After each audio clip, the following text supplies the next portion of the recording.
I captured my fiancé scheming to ruin my professional life. Once we're married, we'll strip him of all his assets. She chuckled with her pals. I aired the clip during our reception. Her expression the moment she grasped my move. Today, her folks are pleading for me to pick up their calls. A bit of context. I'm 32, manage my own modest yet expanding tech firm that I created from scratch in the past 6 years. My fiancé, now former, is 29, and we've dated for 3 years, betrothed for 1. The ceremony was set for tomorrow. $38,000 lost, but truly the smartest expense I've ever made. It began 3 weeks back. I was pulling late hours in my home study when my fiancé assumed I'd departed for a client appointment. She invited her university buddies over, the group she always amps up with after some drinks. My study sits down the corridor from our lounge, door shut, but their giggles carried through. I was about to pop in and greet them when my name surfaced. He hasn't a clue what's in store post-ceremony, my fiancé declared, her words muddled from wine. More chuckles. Something in her vibe halted me. I silently activated the voice memo on my phone. The prenup's worthless, she went on. My lawyer spotted 3 separate loopholes in it. Once married, we'll seize all his possessions. Her friend inquired, won't he resist? My fiancé snickered, a chilling tone I'd never detected from her.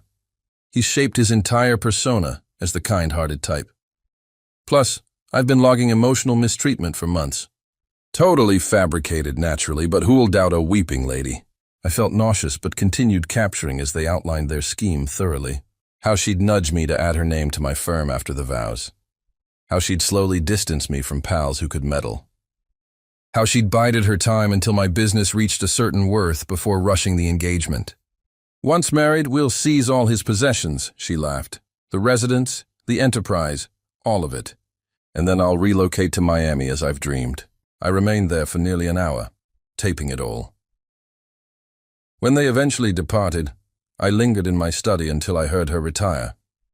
Then I discreetly packed a travel bag, seized my laptop and key papers, and headed to a motel. Sleep evaded me that night. Instead, I phoned my lawyer at 6 a.m. and forwarded him the audio. Stay away from the house, he advised after hearing it.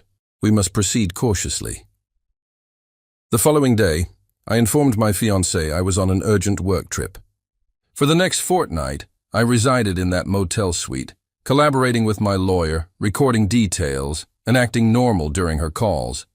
Miss you, darling, she'd message, eager to become Mrs., my surname.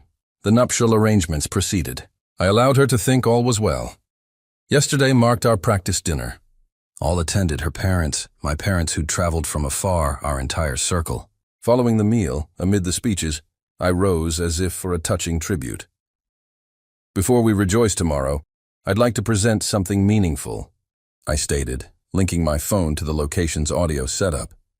A personal discussion that I believe all should experience. The blood left my fiancé's cheeks as her voice echoed through the space. Once married, we'll seize all his possessions. I observed her shift from bewilderment to dread as she identified the playback. Her parents blanched. My mother inhaled sharply. Many attendees appeared puzzled initially, then stunned as the audio progressed. When it concluded, the venue fell utterly quiet. I gazed straight at her. The ceremony is cancelled. Clearly.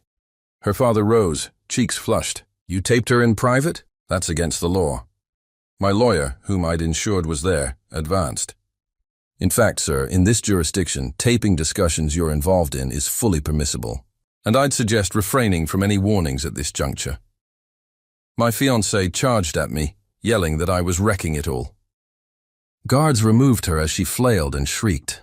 Her parents trailed, her mother sobbing, her father vowing legal action. I remained there, oddly composed, and spoke to the lingering crowd. I apologize for the scene. The event is off. Feel free to savor the meal. It's covered already. Then I exited, entered my vehicle, and drove to my fresh residence, the one I'd covertly leased a fortnight prior and transferred my essentials into. This morning, my device shows 47 unanswered calls. My ex-fiancée, her folks, her buddies, a few of my friends querying what on earth occurred. I haven't replied to anyone yet.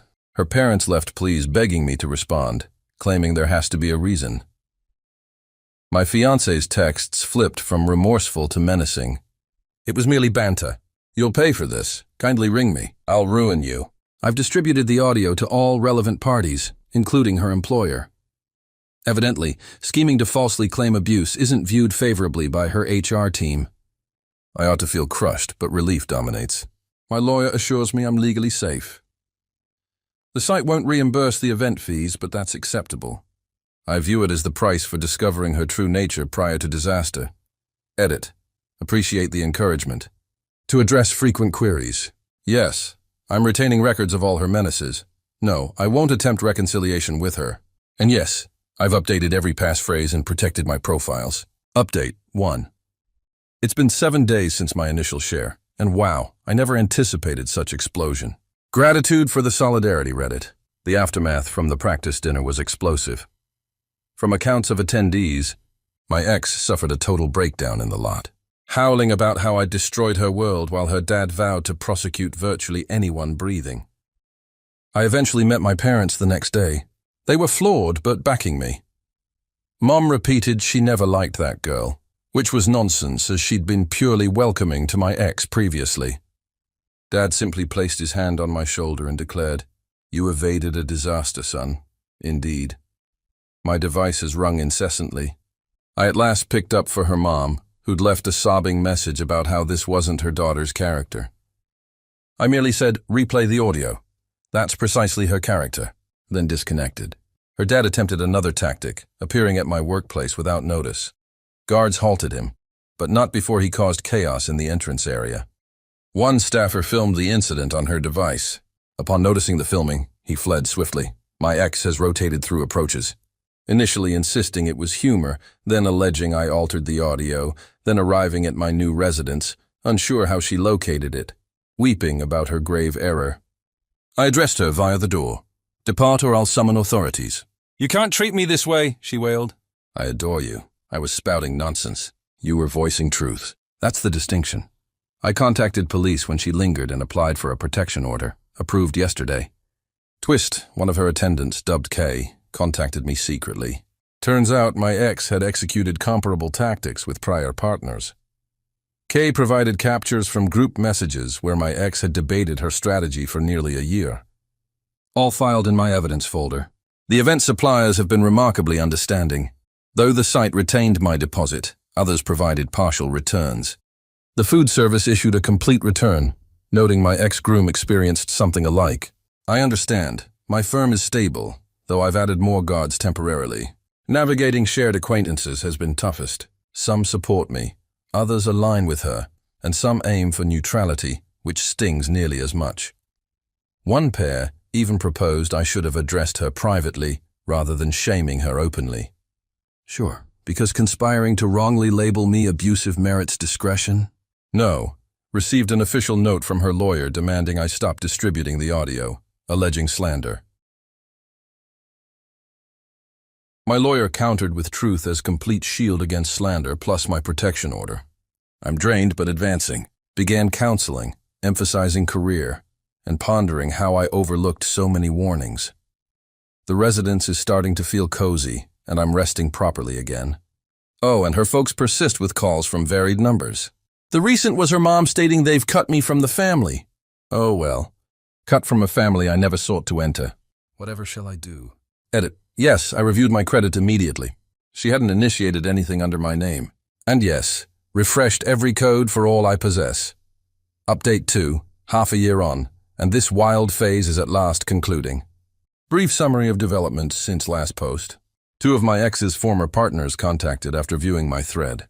Kay likely shared with them. Both shared strikingly parallel tales. She pursued them for finances, controlled them sentimentally, then exited when unable to secure her goals. We gathered for beverages and exchanged experiences. One even had messages where she outright talked, using him to boost her profession. She'd honed this method for years, with me as the ultimate target in her wealth-seeking pursuit. My ex launched full crisis management, informing anyone listening that I'm emotionally erratic and doctored the audio. Few believe it. The protection order was prolonged after 2 breaches, once via mailed notes to my residence and once attempting entry to our office structure. All logged.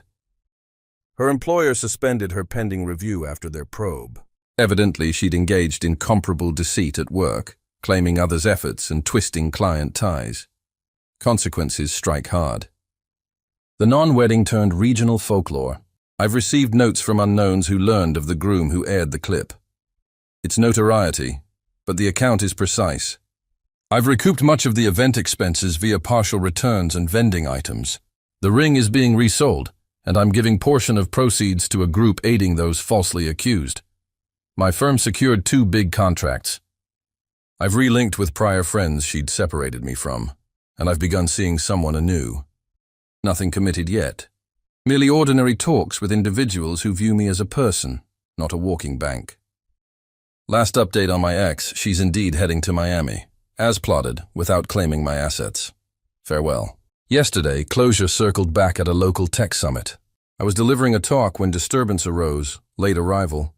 It was my ex. She appeared altered, cropped hair, new fashion, but clearly her. Our gazes locked momentarily, but I pressed on with my speech seamlessly. Professional throughout. Later, during chats with prospects, she neared. May we speak? Briefly. Despite instincts, I consented to a nearby open spot. You seem well, she noted. The business is thriving, evidently. What do you seek? She exhaled. To express regret. I was dismissed post their review. No one in the field will employ me now. Choices lead to outcomes, I replied, sensing only remote sympathy. I'm heading to Miami soon. Fresh start. I needed to face you prior to departure, to admit you were justified in your actions. She seemed diminished somehow, less daunting than the lady who boldly mapped my ruin. Your folks aware of your plans? I queried. We no longer communicate. Not after all surfaced. There were aspects they were unaware of. I'm not seeking pardon, she continued. I merely wanted you aware that I comprehend my wrongs now. Counseling and such, I truly regret. I could have retorted much, but simply stated, I wish you discover what you seek in Miami. She appeared taken aback. That's all. That's all. Your deeds revealed your essence, and mine revealed mine to you. No more to discuss. As I rose to depart, she questioned, Are you content? Truly content, I pondered. My firm flourished. I had genuine companions. I was seeing someone truthful. I rested peacefully. Yes, I affirmed, I am. Her expression lacked fury. It was acceptance. As if she at last grasped her complex plot had liberated me. Her parents messaged that evening. Evidently, she phoned them post our meeting. They sought a gathering to mend family ties now that she was leaving. I ignored. Some connections remained severed. This morning, I awoke beside the lady I've been dating, who knows the full tale and values me for my response. We shared breakfast discussing routine matters, jobs, weekend ideas, films. No plots, no control. Just authentic existence. That's how I recognize this phase is sealed. Not due to my ex's regret, but because the events no longer shape me. It's merely a tale now, with start, core, and finish. People claim top retribution is thriving. They're correct. But ultimate resolution isn't facing history. It's being so satisfied in now that history fades in influence entirely. That's my place now. And it's sufficient. Edit. Last update on this matter. Gratitude for the backing during this insane segment of my journey. And yes, I'm still capturing key discussions. Once scorched, twice cautious.